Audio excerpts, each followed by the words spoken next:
Then I ask you to take a look at Charlton Heston's speech. I'd like to spend just a few minutes on that. He's giving this speech to what group of people? Who is his audience? That's important for understanding the entire speech. Who's he giving this address to?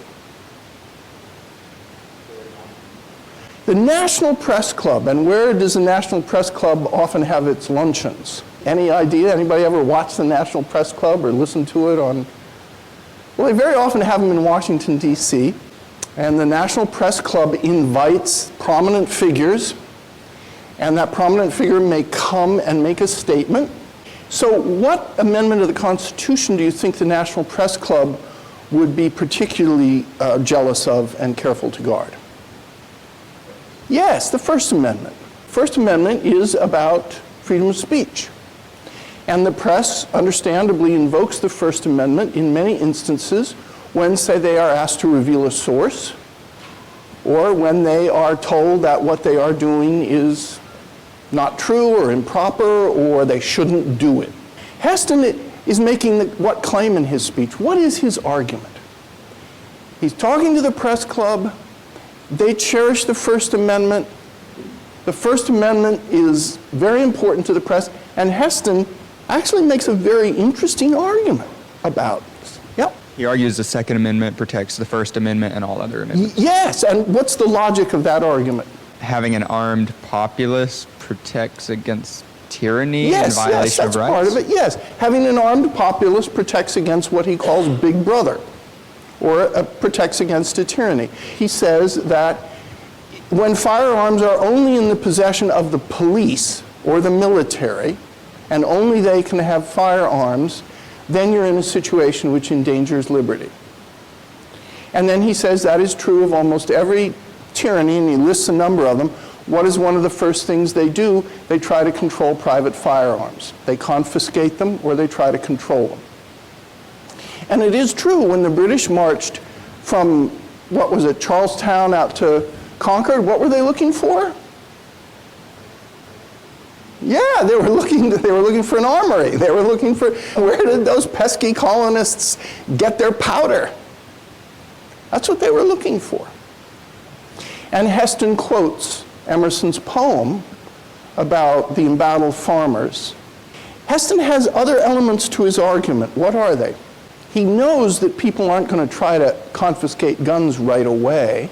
So what is another element of his argument? And this remains a very strong element of all arguments about gun control that want no more additional legislation. Philip? There's the idea of like a slippery slope that, Yes. the first legislation is, automatic weapons and semi-automatic. And that's, I don't know, and then it just keeps going and going until That's correct. eventually the government. That's exactly right. That's an interesting argument, because has there been a history of increasing legislation? Yes, there has been. Let me mention a few things about Heston's speech, just features that are in part stylistic, but in part associative and important to pay attention to. He says, not far from the beginning of the address, "It is just as essential to liberty today as it was in 1776. Interesting assertion. These words may not play well at the press club, but it's still the gospel down at the corner bar and grill. What is he doing? What is he doing by using that phrase, the corner bar and grill? He's suggesting that he comes from like a more humble background. Yeah. What kind of neighborhood do you associate the corner bar and grill with? Like small town America? Yeah, small town America, or a neighborhood Yeah. bar and grill. And they're generally associated, I mean, it's not the Four Seasons Hotel. It's associated with a certain level of socioeconomic background and a certain kind of neighborhood, or perhaps even a rural area. And throughout this speech, there is this dichotomy that Heston draws, very subtly but very consistently, between the press club as the elites and individuals who are just down at the corner bar and grill.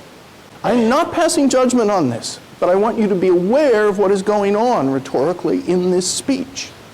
It isn't just a speech about stopping the attempt to control firearms.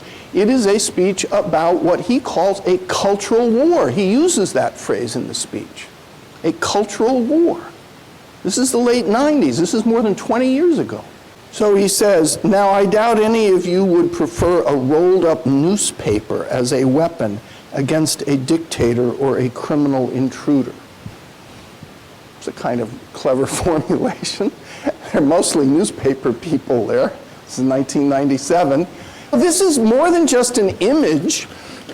It's a clever image because people do use that kind of thing in dirty fighting sometimes.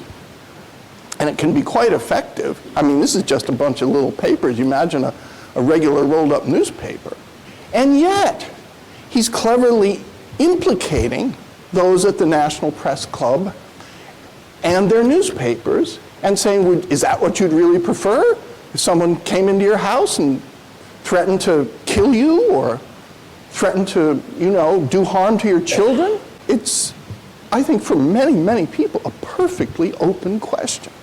So Heston, in doing this, is making the case that it's a slippery slope. It's a complex thing. We've already passed laws. And you must understand that the First Amendment is first among equals. Now, that's an old Latin phrase. He doesn't use the Latin. But primus inter pares is the old Latin phrase. First among equals, meaning without this right of people, it will be possible for the government to tyrannize because people will not be able to resist the government. The government will have superior force. So this entire issue of gun control is every bit as complicated as that of abortion. And I would imagine it will be a continued running debate in the United States. The language with which it is presented is very important. It does persuade people, and people vote